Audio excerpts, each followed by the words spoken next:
Hello, welcome to the fourth episode of Slow English with Kensington. I'm Cheska. I will speak English slowly about many topics to do with Britain and British culture. Listening and speaking are the best ways to learn a language, so I hope you can enjoy today's episode. Today's topic is London, the capital city of the UK. Have you been to London? I have lived there for a short period of time. I like to visit when I can. Generally, it's a very lively city with lots of character and history. When I think of London, I think of Harry Potter, Paddington Bear, and Charles Dickens.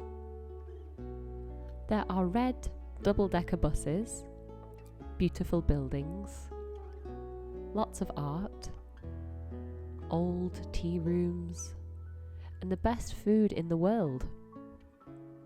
London is the musical capital of Europe, so if you want to see live music, I couldn't recommend it more. My favourite thing to see in London is the Natural History Museum. This museum has skeletons of prehistoric creatures and thousands of interesting artifacts. Have you been to the Natural History Museum? I really recommend it. But if you go on the weekend, the queue to get inside is very long, so make sure you go there early. The National Portrait Gallery is another one of my favourite places. There you can see great artwork from the Renaissance period and also the works of great modern Impressionists like Van Gogh and Monet. As I said at the start, London has the best food in the world. Now, this is not because British cuisine is good. For me, British cuisine is actually quite boring. This is because it is a very multicultural city and is home to the most ethnically diverse population in the entire world. It has many people of various nationalities, and it is these people who have affected and impacted Britain's cultural identity so well and have made Britain the great country it is today. Now, just like any city, London is split into many communities and neighbourhoods, each with a strong individual identity. Visiting London's various districts is a great way to try the foods of the world.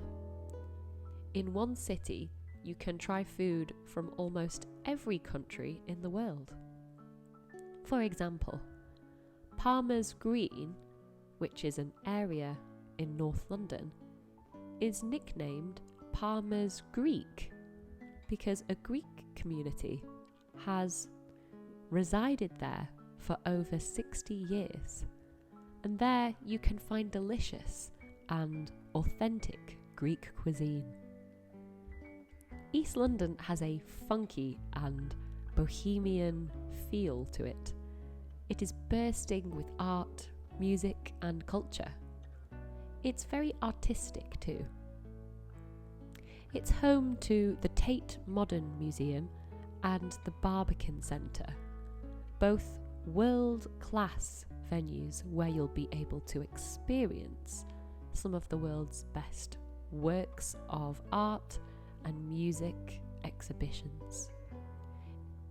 The people of East London have had cultural and artistic impact on the world, as this is where David Bowie, Adele, and Danny Kirwan of Fleetwood Mac, and many more artists call this part of London home. Now, West London is quite different. I think West London is prettier and more rich people live there. Take Portobello Market, which is a beautiful place all year round. The architecture is different too.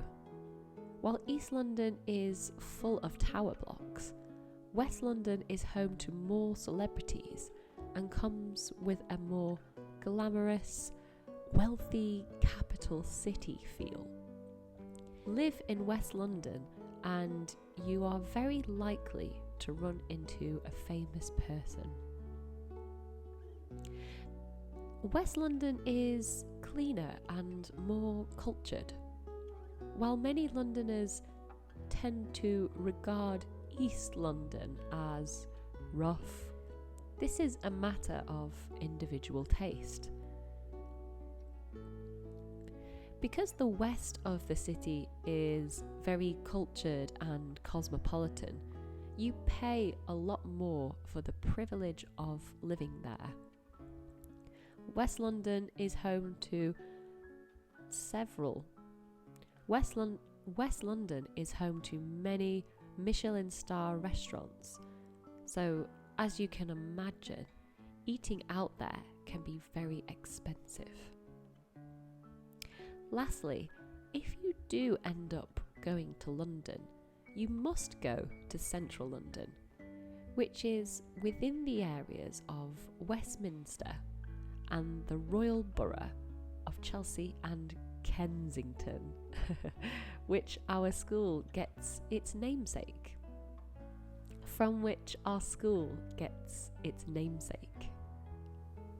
This area has the Houses of Parliament and Westminster Abbey, where visitors can soak up the history.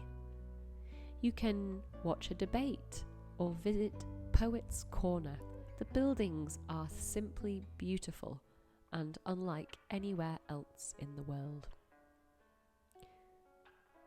Here, the streets are filled with bakeries, cafes, and beautiful restaurants. I do hope sometime in your life you will get to visit London. It's a wonderful city with so much to offer. Whether you like food, music, history, art, or even just shopping, there's something for everyone.